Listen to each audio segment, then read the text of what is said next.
This is the all-new BMW i3. It's an all-electric car, and it certainly looks like it was sent here from the future. But in reality, electric cars are a thing of the past. The first usable one was built in 1882, and the first car ever to break 100 kilometers an hour was an electric car, and that was back in 1899. So it seems like BMW is about 130 years too late to the party. So why then are we all so excited about this odd-looking little car?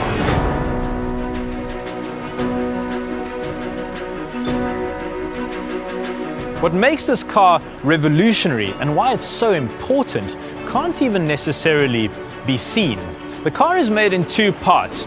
Down here is the drive module. It's made out of aluminium and it houses the motor and the batteries. And then riding on top of that is the life module. And it's made out of a specially developed carbon fiber reinforced plastic. And they've left some of it exposed down here so you can see the weave of the carbon. For decades, Formula One teams and makers of expensive supercars have known how strong and light this material is, but it was always just too expensive to use in mass production.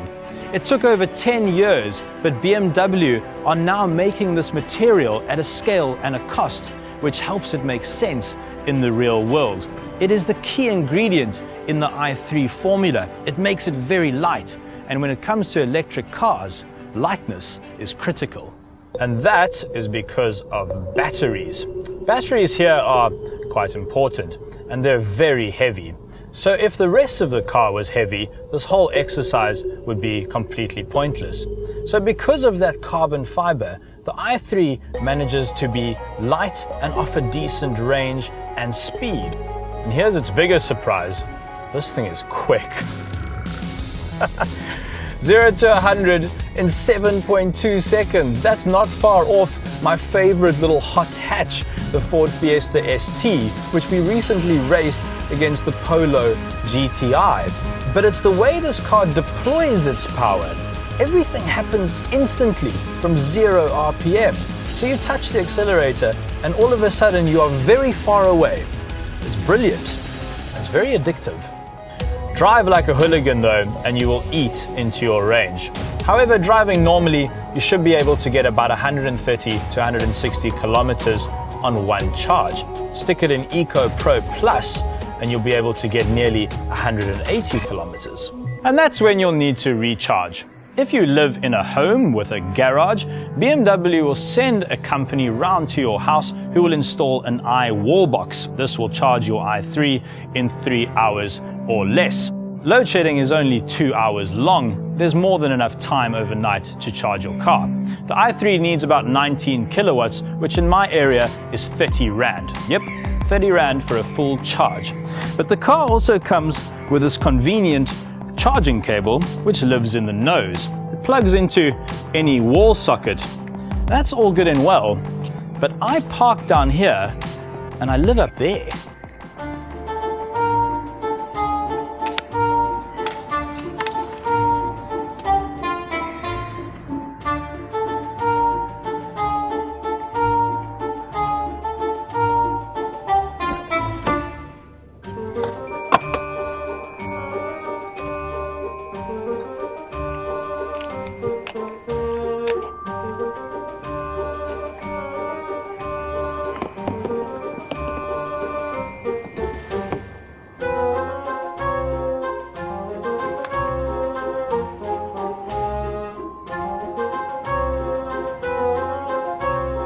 That should be fine.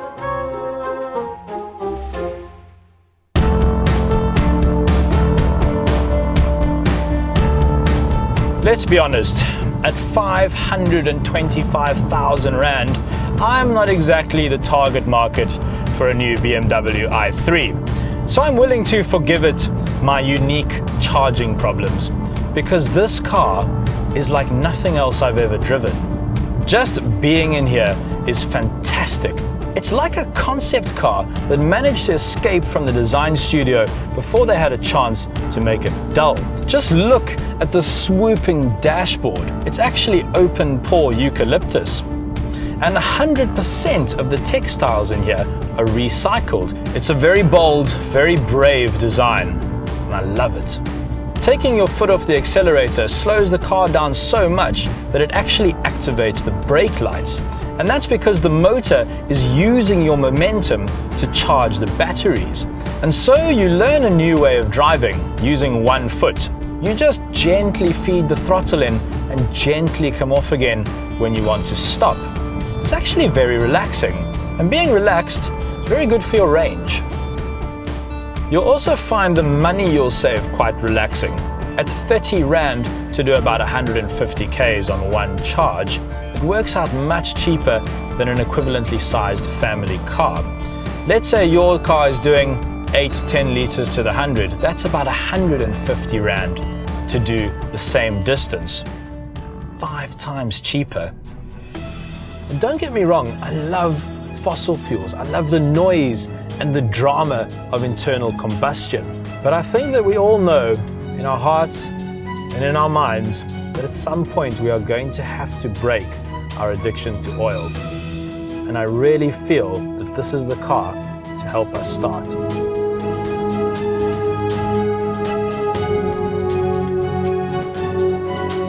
If you do live in a home, the i3 makes a lot of sense. As a daily runabout, it will be cleaner and cheaper to run than any car you've ever owned. And I have no doubt that it will be remembered as a game changer. This car, more than any other, represents a new motoring reality.